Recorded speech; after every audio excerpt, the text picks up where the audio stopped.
నీళ్లు రక్తం కలిసే ప్రవహిస్తాయా? ప్రవహించవు. సింధు నది ఎండిపోయింది, నిజమే. ఆ నెర్రలు ఇచ్చిన ప్రాంతం వెనకాల చూస్తున్నారు. ఏదో ఎడారిలో వయాసిస్ లాగా అక్కడ కనిపిస్తున్న కొన్ని నీటి చలమలు ఉన్నాయి. ఇదంతా కూడా ఏంటంటే చీనాబ్ నది, పాకిస్తాన్ వైపు ఉన్న చీనాబ్ నది ప్రవాహపు ప్రాంతం అన్నమాట.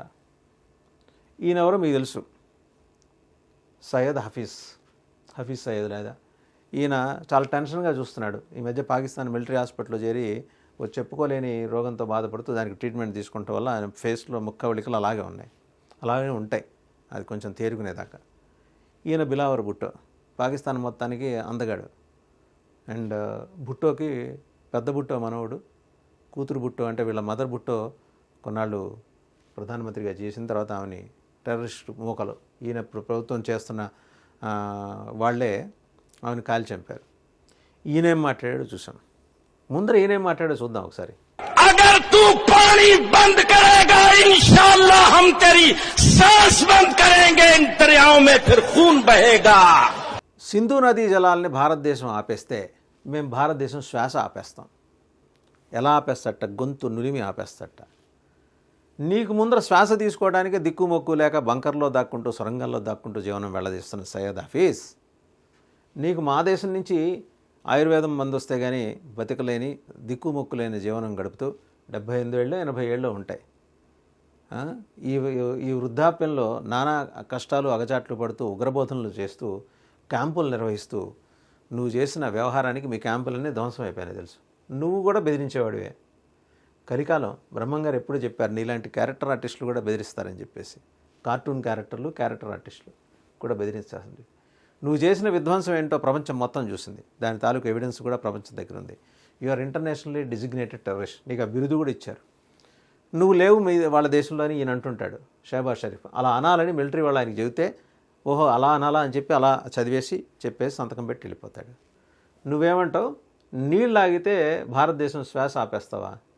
నరేంద్ర మోడీని హెచ్చరిస్తావా?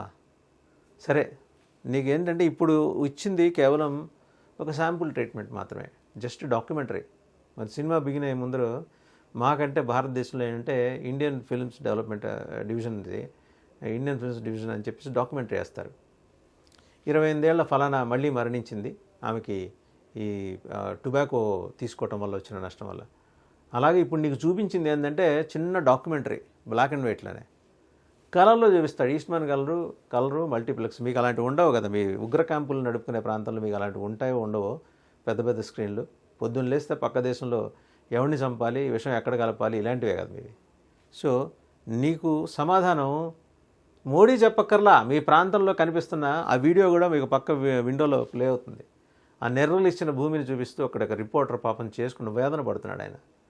ఇదివరకు ఇదంతా కూడా సస్యశ్యామలంగా ఉండేది ఈ ప్రాంతం అంతా కూడా. అలాంటి దాంట్లో మీలాంటి ఎదవలు చేసిన కామెంట్స్ వల్ల భారతదేశం నీళ్లు ఆపేసింది, సస్పెండ్ చేసింది, పూర్తిగా ఆపల ఇండస్ వాటర్ ట్రీటీని. మళ్ళీ సస్పెన్షన్ రివోక్ చేస్తారు. ఎప్పుడు చేస్తారు? నువ్వు ఉగ్రవాదం ఆపితే. నువ్వు ఉగ్రవాదం ఆపడానికి ముందర నువ్వు దేశం రావాలా. సొరంగంలో ఎక్కడో పడి వస్తున్నావు, నీకోసం ఆ బిష్ణోయ్ గ్యాంగ్ వేటాడుతోంది. ఆ జీపీఎస్ ద్వారా మొత్తం సిగ్నల్ ట్రాక్ చేశారు. సరే, ఈయన దగ్గరకు వద్దాం. బిలావర్ భుట్టో చాలా ఆవేశంగా ప్రసంగించేశాడు. इसी सिंधु दरिया के साथ खड़े होके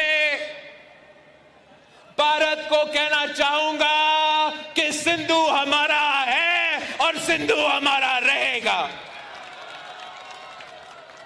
या इस दरिया से हमारा पानी बहेगा या उनका खून बहेगा. ఇది ఏమంటాడు? సింధు నదీ జలాలు ఇక్కడ పారకపోతే భారతీయుల రక్తం పారిస్తామని. సరే, నీకు జలాలు ఉన్న జలాల్లోనే మీ రక్తం కనిపిస్తుంది, అక్కడ మీ కళ్ళల్లోంచి వచ్చిన రక్తం కనిపిస్తుంది. నువ్వెక్కడ భారతీయుల రక్తం నువ్వు పారిస్తావు? ఎండిపోయి నెర్రలు ఇచ్చిన మీ భూమి చూడండి. చినాబ్ నది తాలూకు సింధు నది జలాలు విడిస్తే కానీ ఆ ప్రాంతం తడవదు, ఆ నేల తడవదు, అక్కడి ప్రజల గొంతు తడవదు, అక్కడ వ్యవసాయం ముందుకు సాగదు. 65 నుంచి 70% సింధు పంజాబ్ ప్రాంతాల్లో వ్యవసాయంకి ఇదే జీవధార. మీకు ఆ జీవధారని మీగ్గా మీరు controversial cartoon and standup comedians దగ్గరుండి ఆపించుకున్నారు. బహుశా మిమ్మల్ని మా స్టార్ హోటల్స్లో స్టాండప్ కమెడియన్స్గా పెడితే మీకు వచ్చే పాపులారిటీ, దానికి వచ్చే డబ్బులతో మీరు నెమ్మదిగా టెర్రరిజం గివప్ చేసి ఇక్కడే సెటిల్ అయిపోవడానికి వచ్చినా రావచ్చు. అంత డబ్బులు వస్తాయి మీకు మీరు చేసే కామెడీకి. మీ అందరికీ మాస్టర్ పీస్ ఈయన ఒక ఆయన ఉన్నాడు, షహబాజ్ షరీఫ్. ఆర్మీ వాళ్ళకి నచ్చకపోతే ఈయన తీసుకెళ్ళి మిలిటరీ హాస్పిటల్లో పెట్టేస్తారు. ఈయనకి ఫలానా గుప్త రోగం ఉంది, దానికి ట్రీట్మెంట్ తీసుకుంటున్నాడు. మళ్ళీ వాళ్ళకి ఏమైనా సమావేశాలు కావాలి, ఆయనకి 5 నక్షత్రాల ఫీల్డ్ మార్షల్ హోదా కావాలంటే మళ్ళీ మేము ప్యాంట్ షర్ట్ వేసి తీసుకొచ్చి నేషనల్ అసెంబ్లీలో మీ చేత మాట్లాడిస్తారు. ఎందుకురా అయ్యా మీరు మీ బాధలు నిజంగా మీ ముగ్గురిని చూస్తుంటే అదేదో సినిమాలో వెంకటేష్ అంటాడు, నవ్వాలో ఏడవాలో తెలియదని. ఆ రెండు కూడా మీకు వర్తిస్తాయి. నవ్వాలో తెలియదు, ఏడవాలో తెలియదు. మీ ప్రజలు పడుతున్న బాధను చూసి మిమ్మల్ని చూసి బాధపడాలో ఏడవాలో, లేదా మీరు చేసిన ఈ కామిక్ వేషాలు చూసి, ఈ స్టాండప్ కమెడియన్ వేషాలు చూసి మిమ్మల్ని నవ్వాలో తెలియదు. చీనా వెండిపోయింది, గుర్తుపెట్టుకోండి, చీనా వెండిపోయింది. దీనికి సంబంధించి ఇంకో వీడియో కూడా ఇక్కడ షేర్ చేస్తాం, చూడండి. పాకిస్తాన్ జనరల్ అసెంబ్లీ, మీ నేషనల్ అసెంబ్లీలో ఓ పెద్ద మనిషి ఏం మాట్లాడాడో ఆ వీడియో కూడా చూడండి. तो जब आप पानी की बात करते हैं, पानी का मतलब ये है, अगर पानी के साथ कोई आपकी नुकसान पहुंचाने की कोशिश करता है पानी के जरिए, तो वो आपकी राइट टू लाइफ को अटैक कर रहा है. तो बैनुल अक़वामी कानून में एक अपर रिपेरियन को ये हक नहीं है, और इंडिया अगर ये करने की कोशिश कर रहा है तो वो एक ऐसी बात कर रहा है जो कि कानून में जायज ही नहीं.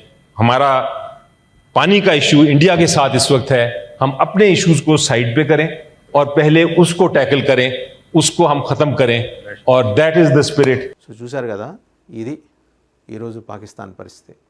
తాగటానికి గుక్కడి నీళ్ళు లేక సాధారణ ప్రజానీకం వాళ్ళు వెలవెల్లాడుతుంటే, మీకు సింధు హోంమంత్రి ఇంటిని తెగబడ్డారు. సాధారణ ప్రజానీకం నేషనల్ హైవేస్ని బ్లాక్ చేశారు. అవన్నీ కూడా ఆ విజువల్స్ కూడా మనం చూడొచ్చు. మీ ప్రస్తుత పరిస్థితి, బెలూచిస్తాన్ మీ చేతుల్లో లేదు, ఖైబర్ పఖ్తూన్ఖ్వా మీ చేతిలో ఉంటుందో లేదో మీకు తెలియదు, వాళ్ళకి తెలియదు. మిగిలిన పంజాబ్ అండ్ సింధ్లో ఈ తిరుగుబాటు మొదలైంది, అంతర్యుద్ధం, సివిల్ వార్ మొదలైంది.